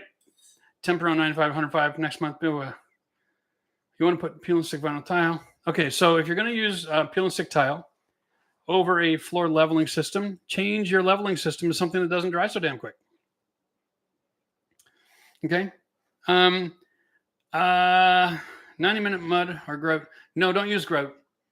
Grout is designed to bond between two pieces of really solid surface. So two ceramics, two porcelains, but it only has a certain width that it's even strong. If you use a big bucket of grout, it's just going to dry and turn to powder. So your floor ain't going to stick. 90 isn't going to work either because that degrades when it gets wet, and peel and stick is going to allow moisture through. And as soon as you mop your floor is going to start rotting, and it'll go moldy too. So that's not good. I would suggest just change your floor leveler out to something that dries a lot slower. Get something that takes like 12 hours to dry and set up instead of 45 minutes. And then you'll have a lot more success prepping your floor. If you're not sure where to find that, just Google floor supplies wholesale. Every city has a guy that has 30 different kinds of floor leveler in it. That might be an exaggeration. He probably only has 7, maybe 8. But that's where you're going to find that. All right. Cheers. Paul says GAF versus IKO fiberglass shingles, which is better? Paul, you're asking a very difficult question because I have an answer and I just don't like to share it. Okay. Well, if you go to the depot, what does it say? GAF is the #1 sold shingle in North America. Did you know that? No. Yeah. You know why? Because it's the cheapest. Enough of that conversation. I did the tour at IKO, and I'll tell you right now, they are making a Mercedes versus whatever the hell GAF is doing. All right. Now, if you're looking for an economical purchase, get GAF, right? But if you're looking for a good shingle, listen, the world had a problem. Everybody tried doing something new. Whenever the environmentalists get involved in construction, they always screw things up because they force people to be creative. And so the industry tried to do something called organic, right? Organic shingles. And it was an absolute disaster. And so reputations were destroyed, but we're back to normal. We're back to something that actually works, like fiberglass. Dear God, just think about it. Can the environmentalists please stay out of home construction? If the environmentalists want to mess with home construction, just scream and yell about making houses smaller. That's where you start. How we build them, hell, you're not construction technologists, so stay out of our business. God, it drives me nuts. Oh, we need to do this to save the planet. No, we don't. Okay? You want to save the planet, get cheap fuel. We'll save the planet. Then we can get everybody out of the Stone Age, get technology moving, get rid of our inflation. God, don't get me started. Next. I want to find Nancy's question. Nancy had a question? She had a weak spot in her floor? Did we do that one? Yeah. We did do that. Okay. Yeah. Never mind. Going back down. Nancy, if you have follow-up on that, feel free to jump in, by the way. And then we got a new member, Lloyd. Cheers to Lloyd. Yeah. Woohoo. Lloyd- Welcome, Money in the Bank. Dear God. You all right? Jason was following up. Which has to be 2-inch, the drain pipe or the vents? Remember the sink that was? Okay, yeah. Everything else can be 1.5, but where your 2 drains meet, I like to go to 2-inch there. Cool. Okay? Call me old-fashioned. It's like a wet vent, and it'll just manage the situation better because you have water coming down 2 different pipes in one direction, and they're swirling in different directions, right? When they meet. And so having a bigger drain, it just makes everything work a little bit better. I don't think we got this one. Someone was asking what you think of Trex. What do I think of Trex deck and composite board to use for building a deck? Is it worth the extra cost? Is it as durable as advertised? Well, yes, and yes, and yes. First of all, okay, here's the thing. Any composite deck, they all have the same problem. They don't last forever. They market it as a maintenance-free lifetime product, right? Lifetime in renovation literally means 50 years. Okay? And if it's 50 years in South Florida and direct sunlight, it ain't going to last that long. That crap gets hot and it swells. Okay? So the secret with Trex decking is to pick your climate. If you're in the north, you can go with dark colors and you're fine. But if you're in the south, you got to go with those light colors. You got to get the pigments that don't attract and absorb too much of the heat, so your material doesn't heat up too much. And that's really the secret. Or have sails, or have some foliage or a tree or something. Okay, like don't be just throw a deck out there and say, here you go, sun, try this. I mean, the sun's going to win, right? But it is amazing. And generally speaking, with the way prices are going, Trex, because it's composite, is still a lot more affordable per square foot over the next 50 years than any other wood on material in the market. Unless you're incredibly meticulous with cedar and you manage your application of your finish protection with your UV protection every 3 to 5 years. And if you get a good product, it means you don't have to sand and strip. You just have to apply more. Okay? We're going to do a video on that too, because there's still a lot of people going, applying paints and oil finishes that have skins that peel and blister, and you got to sand and scrape, and God, what a mess. And all that came because we used to have oil, and then they all went latex. Oh, latex will save the planet. Again, every time they mess with something that works, we have years of crap that doesn't work, and then we get used to things that don't work, and then we're like, I'm afraid to paint my deck. Well, don't paint it, okay? Add an oil-based finish that has a pigment that has UV protection that absorbs into the wood that'll protect your wood. There's at least 4 or 5 products on the market I could rhyme off the top of my head. We're going to do a video on that because we got to finish our wood product with something that just means, hey, when it loses its color and when it rains and it absorbs water, it's time for another application. That's all. Another coat of oil. Get it done. All right? If anybody tells you that oil is the devil, geez.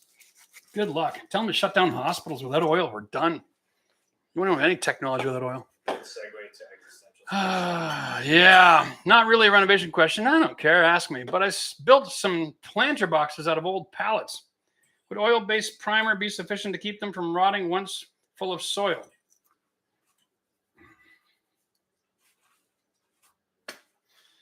Home garden vision. Okay, no. Unfortunately, oil primer is not a sealer. Primers are flat. They have big spaces. Okay. And all it takes is one little nick and the wood's rotten. You're holding so much moisture, it's going to find its way. The primer is going to, at least if nothing else, blister and break. You're going to have issues. Congratulations. They're going to last probably 10, maybe if you're lucky 15 years. But whenever you build something outside, it's going to die. So don't get too worked up over it. Just don't go growing any vegetables that you're going to eat in that planter box and you'll be fine. Right? Like don't be growing herbs in something that's finished with toxic materials. That's great advice. Do you know what you could use to finish it if you want to grow a garden? In terms of like sealing the wood? Yeah, there's water-based sealers out there. Just water-based but they sealers. still aren't going to last forever. Yeah. Like, water's your enemy. It's like, if somebody, if a 5-year-old walked up and slapped you in the face, it's not going to hurt you that bad. But if you were tied to a chair and you had a lineup of 1,800 miles of 5-year-olds taking turns slapping you for the rest of your life, sooner or later, they're going to dislocate your jaw. That's just the way it works, right? That's kind of what water does. It's a slow killer. That's just how, hey, I can only take so much of this, right? That's how it works. Lloyd is renovating an old country home. Good for you, bud. By the way, half the houses in North America are still built before 1980. So the problem that we have in our economy today is not how fast can we build new ones. It's how fast can we renovate the old ones. Can't let them just go to garbage. Can you imagine? No more renovators out there. If we stop fixing up the old houses, we're in a hell of a lot of trouble. So that's just another argument. If you're going to fix it and do it yourself, renovate an old house, make some money. Not only that, but the real estate of where the old houses are. Oh, please. Real estate, old houses, old neighborhoods, mature trees, sidewalks, yards. Come on. Close to the amenities of the city. You know, 90 days. You can flip just about any house with a couple of friends. Big deal. Balloon framing. Oh, that is old. Lloyd, you were talking old, buddy.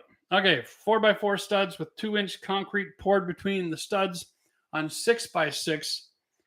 Nice. Can I remove the concrete? That's an interesting question.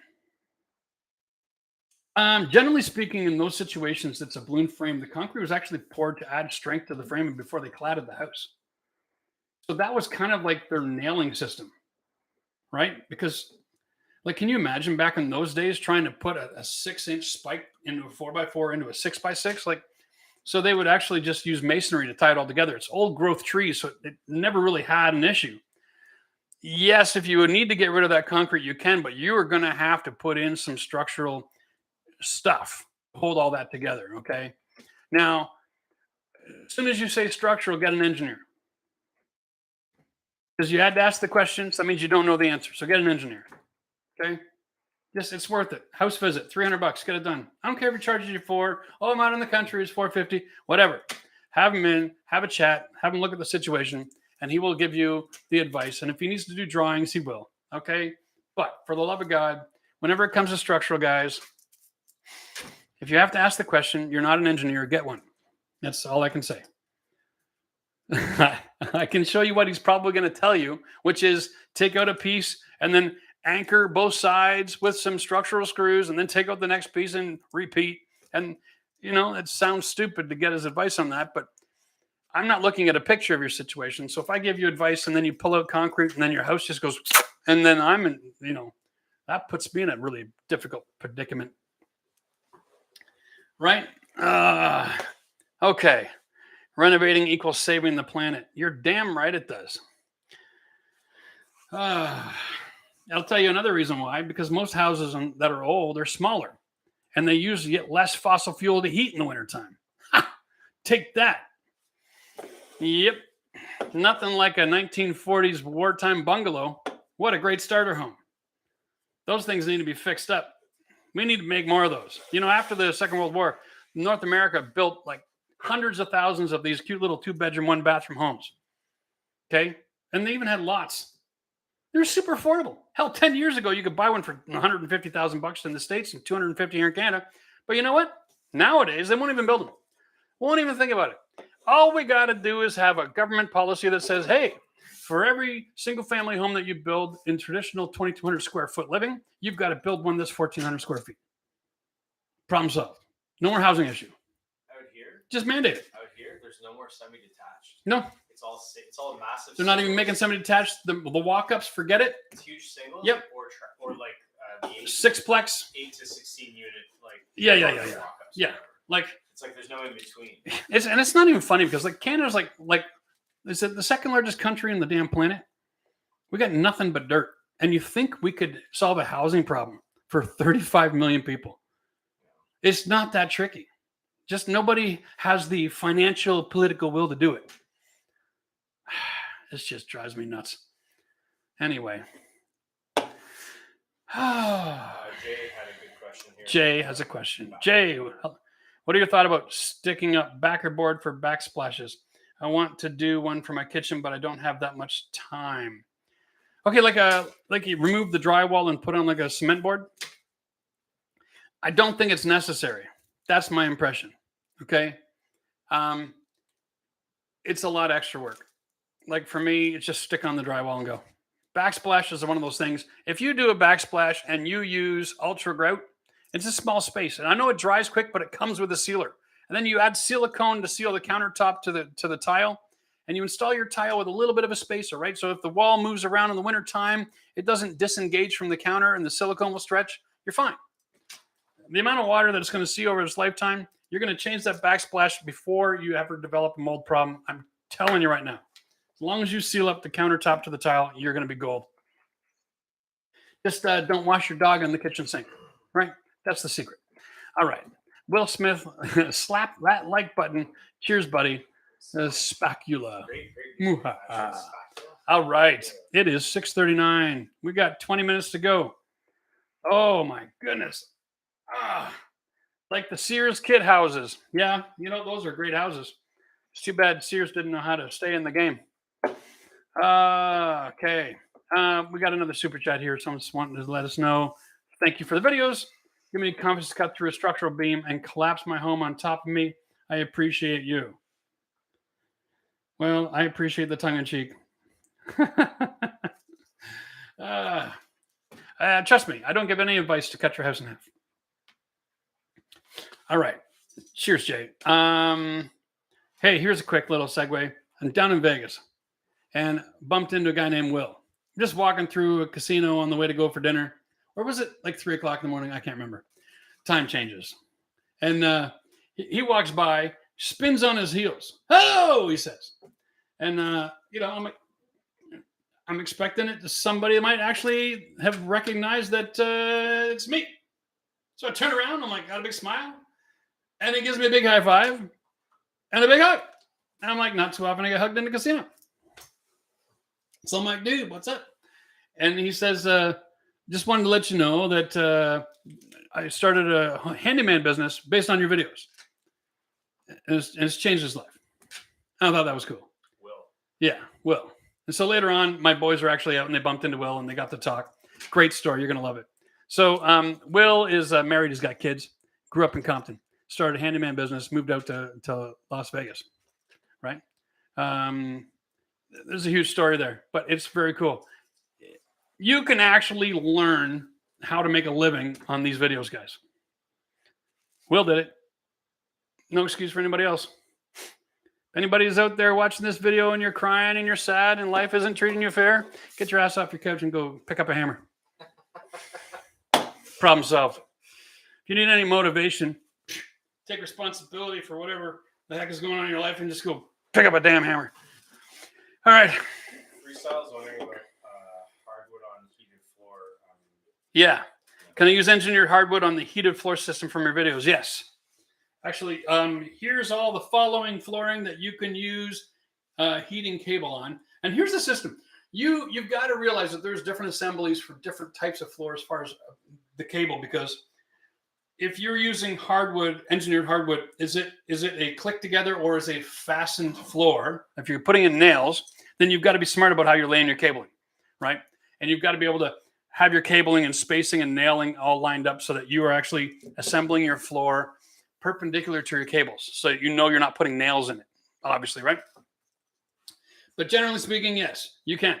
And you can do hardwood, you can do laminate, you can do vinyl, you can do tile, you can do just about anything. But you just got to be smart. But if you're going to do engineered hardwood, get the click together kind. Do a floating floor over top of a heating system. As long as your heating system is designed to warm the floor and not heat the entire room, you should be fine. Remember, engineered flooring has different layers. Okay, there's plywoods and then there's a finished hardwood on top. So they're not as susceptible to expansion and contraction like hardwood, but it's still more than most flooring. So if you're heating your space with electric heat, probably not a good idea. But if you're just warming the floor, take the chill out of the air, you know what I'm saying? Then yeah, you're good. Like if you got a bedroom over a garage and you want to upgrade that, boom, perfect solution. It's muscle bond good stuff. Wow. Never heard of muscle bond. What's muscle bond, Eric? It looks like that's what Jay was referring to with his backsplash there. Oh, really? Muscle bond? There's a new product on the market I don't know about? I didn't see them at the trade show. I'll look it up. Yeah. Muscle bond. Is that like an adhesive sheet? Like a two-sided tape almost, like on a large sheet though? It looks like it's tile mat. A tile mat, yeah. There's a couple of these products on the market now. Oh, muscle bound. Okay, so here's the thing. Whenever you're using a two-sided tape to put on your tile, consider this. That's a real big commitment. It's spelled differently. It's spelled muscle bound. Muscle bound? But like muscle, like the crustacean or whatever that we eat. Oh, okay. Clam. Gotcha. Interesting. Wow, that's a real mind screw, right? Easy to do, I guess. I don't know. I'll tell you what. See this wall behind me? I'm going to actually be filming a video tomorrow. I'm putting tile on it. And I'm not using any tape or two-sided adhesive. I'm getting a good old-fashioned travel on adhesive, and I'll tell you why, because it gives you time to work with it and to make sure everything's perfect. And you don't ever have to peel it off and put it back on again and then have a disaster. And that's the issue. As long as your application goes flawless, you're fine. But as soon as you run into an issue, like you're putting on your tile on and your kid runs by and bumps you, well, now you're screwed. Because now when you pull it off, that peels off the wall, and the next sheet, oh, hell. No, thank you. I'll stick with adhesive any day of the week. There is no problem with a good quality adhesive. Okay? A good quality adhesive, when you're tiling a backsplash, will carry the weight of the tile without sagging. And that's the number one reason people look at a product like this. You don't need it. Don't buy the cheap adhesive. Buy the good stuff, and everything will work out fine. And we're going to show you all that in the next video. So, next. Welcome to Money in the Bank. Fale. Appreciate it, buddy. Nitrosity wants to know, can I trust excess or used flooring materials from Craigslist? Man. Oh, hell. Depends on the... Okay. I'm going to just say it. No! You can't trust anything. Like, really? There's no warranty. Here's what can go wrong. Okay, so let's say you're going to buy 5 boxes of vinyl on Craigslist, and it's sight unseen, and you buy it. And are you going to go pick it up? Great. So then, what neighborhood are you going to? Are they just bringing you out there to steal your car? Who the hell knows, right? I mean, if you're buying products on Craigslist and it's vinyl, make sure that the boxes are in great condition. Okay, but I've seen this. People will open a box very carefully, take out the bad planks from a damaged box and put them back in a good box and then glue it shut again. And you buy 5 boxes of broken plank flooring. Okay? And you know why? Because they're trying to save money too. That's it. Everybody's trying to save money. Everyone's victimizing each other when you're trying to save too much money. Listen, the best place to find a good deal on building materials is actually the discontinued aisle at a flooring store. Someone who bought inventory and isn't buying any more of it will discount it. So if you want to know where to get a good deal on flooring, then just ask me in the member section. Tell me what kind of flooring you're looking for, and I can give you a couple of hints. Because there are some great values out there if you're looking for something, right? You don't have to go all in. You don't have to go $5-6 a square foot. No, there's some decent product out there for $2.50 a square foot. There's even some really low-cost hardwood that if you don't mind spending 3 days instead of 1 to install it, you can get a decent result. But you're fighting with every board in the box because they all come warped, which is why you get such a good deal. Ed says he saved $11,000 on his first DIY. There you go. Thought about doing this as a business and charge that to those who don't DIY. No, if you're doing it as a business, Ed, you want to actually charge more. Right? You can't undervalue yourself right now, not in this market. Because if you can DIY, then you can buy a house and flip it, which is what all the contractors are doing. Right? Maybe find another friend or two who can DIY and you guys throw in together. Yeah, you take a month off work and go flip a house. That's how you make real money. John says, I have a bathroom with hardwood floor that is on 2x6 floor joists. Can I tile over it? Okay. Here's a classic example of I don't know what to say. The fact that your floor is 2x6 scares the living crap out of me. It's probably a really old house, right, John? And it's hardwood, and that's actually your decking. That's what's holding up your house. They built walls on top of it, and they nail their studs into the hardwood, and then they put on their lath and plaster. And can you tile over it? What's the deflection like? Bathrooms are small. Sometimes the deflection is not that bad. And if you leave it alone and then you add a layer of like an OSB and you glue and screw it, you can get a pretty solid surface, right? That's really the biggest issue. What kind of deflection do you have? Can you tile over it? Not recommended. Is there another option? Yes, you can open up the ceiling underneath and you can laminate those 2x6s with like a 1/2-inch plywood or a 1/2-inch OSB. Okay, glue and screw it, and you can make that 2x6 as strong as a new engineered I-beam. All right, and that's how you can do that. get rid of the deflection in that floor, and the size of the joist isn't as big of an issue. But tile and deflection do not work. So you got to be able to have somebody watching, and you jump on that floor, and if it goes and it doesn't move, tile, baby. All right. How are we doing here? Oh, we got a new member of the DIY crew. His name is Jeff. Like it. Nice. Cheers, buddy. Oh, Detrosity was wondering what your thought is on 3D printed houses and that trend. 3D printed houses? I freaking hate the look. Like, really? I look like I'm living in like I'm sandbagging for a flood. I think it looks like hell. Like, it works in the South. Don't get me wrong. If you live in the very south of the United States, right, and your only issue is heat, then fine. Go build a masonry wall with a 3D printed home.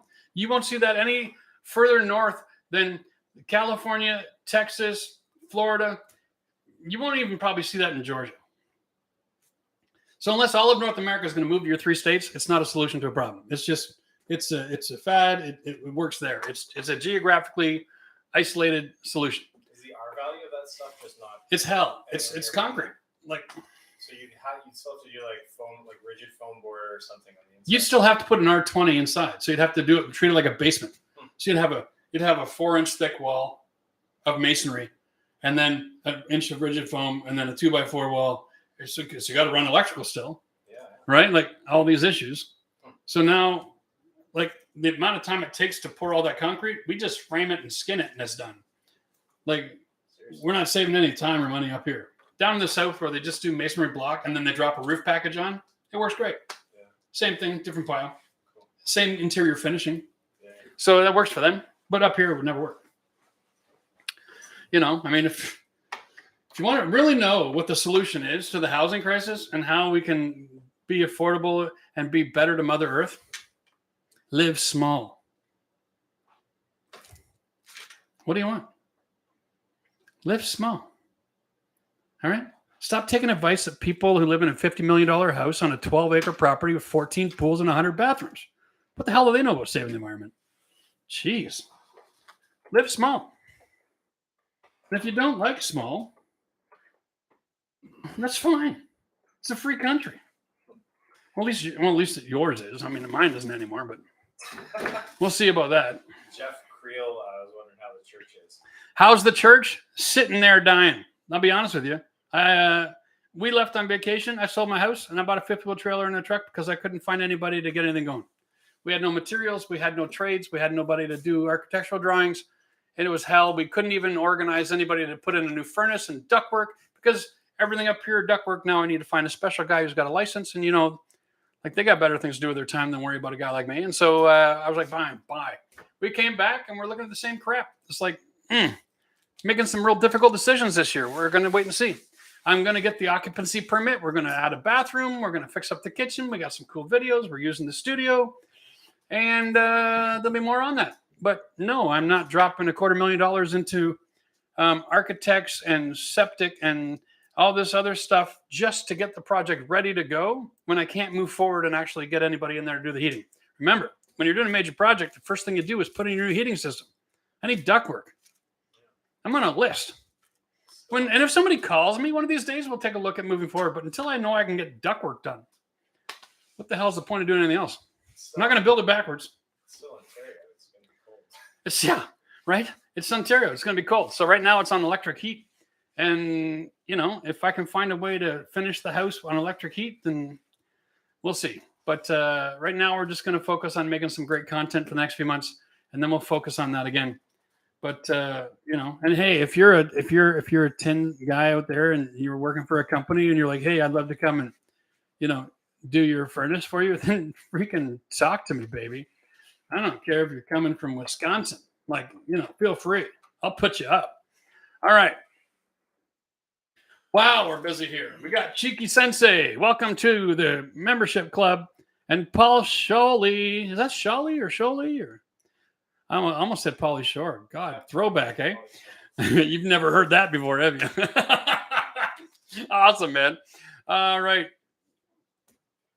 We got 6 minutes. It's time for rapid fire. Ask whatever you want. Get me ranting on environmentalists again, just for fun. Suggestions for affordable, aka cheap kitchen flooring. Currently have really cheap stick-on vinyl squares and they suck. Yeah, which means that you've got the perfect underlayment for putting in vinyl plank. Okay, you can get cheap. If you live in the South anywhere and you can get Floor and Decor, they have some products down there, a little over $2 a square foot, and they're pretty decent, right? I mean, if you got to go at a price point, you're not going to get the same quality, but you will get a decent finish at that store. They do not sell bad finish. What you're going to get is a thinner board. It's a vinyl core, so it still has a pretty decent locking system. And as long as your floors are somewhat flat, you're going to be happy with that. So go take a look at that. If you live in Canada and you need cheap flooring, depending on the size of your kitchen, you could even consider sheet vinyl. If one of the directions isn't wider than 12 feet, you can actually buy a roll and just roll it out. Cut, snip, drop it in, add some trims, boom, done. And we did that for the last 150 years before everybody got all arrogant about how much money they wanted to spend in their home.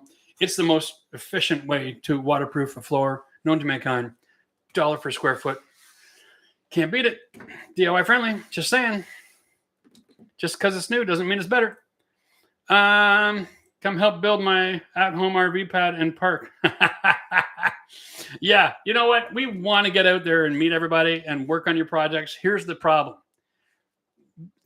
Because of the pandemic and the crisis that was going on in the construction, insurance companies won't insure me to go and work on your house. Okay? That's just it. And call me old-fashioned, but if I come and work in your house and something horrible happens and you sue my butt off, I'm not in a $50 million mansion and I can't afford to pay you off under the counter. So I have to be more careful. So as a result, I can't get on the road until I get insurance. So until the insurance world starts giving a damn about insuring people so we can conduct business and generate some GDP in this world, we're all stuck here sucking our thumbs, man. It's going to drive me nuts. I'm getting my bathtub reglazed in the morning. Good for you. Great concept. How long do I need to keep my kid out of the house? Out of the house? Well, turn on your bathroom fan, and I would suggest that most of these off-gassing things are around 12 hours or so, maybe 24. But out of the house, unless your kid is incredibly sensitive to the fumes, you close the door, you leave the fan on, you've created negative air. So all the fumes will be sucked out of the building. You can even throw a bath towel on the floor when the door is closed. So I wouldn't be too concerned about it. The guys warned me to leave. I thought it sounded strange. You know what? It's a great gig for them too, because then you're not in their way. You're not asking questions. Listen, the fumes are harmful, okay? They wear respirators. There's no doubt about that. But they're going to be in the bathroom with the door closed. Turn the fan on or open the window if you have to. And if you open a window to help with the fumes because you don't have a fan, then you want to throw a towel at the door, okay? Wet the towel even, make it damp, and throw it at the door. And then you'll be pretty much fine. Yeah, that's a great scam. I've always been in the building. And yeah, it's like if you ever used a can of Kills and prime something, it kind of smells like that. It's really not that bad. But some people are sensitive to that and it can make you sick. So it's summertime, baby. Go outside. Enjoy a couple hours of fresh air and don't worry about it. It's not as big a deal as they're trying to make it out to. Okay? They should be able to do their whole job with the door shut. When they're finished, pack up all their equipment, open the door, leave, close the door again. Boom. Problem solved. All right. Brian, tub is gurgling sometimes if I run the sinks for a while. Is that the stack? No, it means you have an older house and they don't have venting back to the stack from your fixtures. That's all. Okay? Your drain just can't keep up. It doesn't have a wet vent. So you got too much going on in your drain pipe.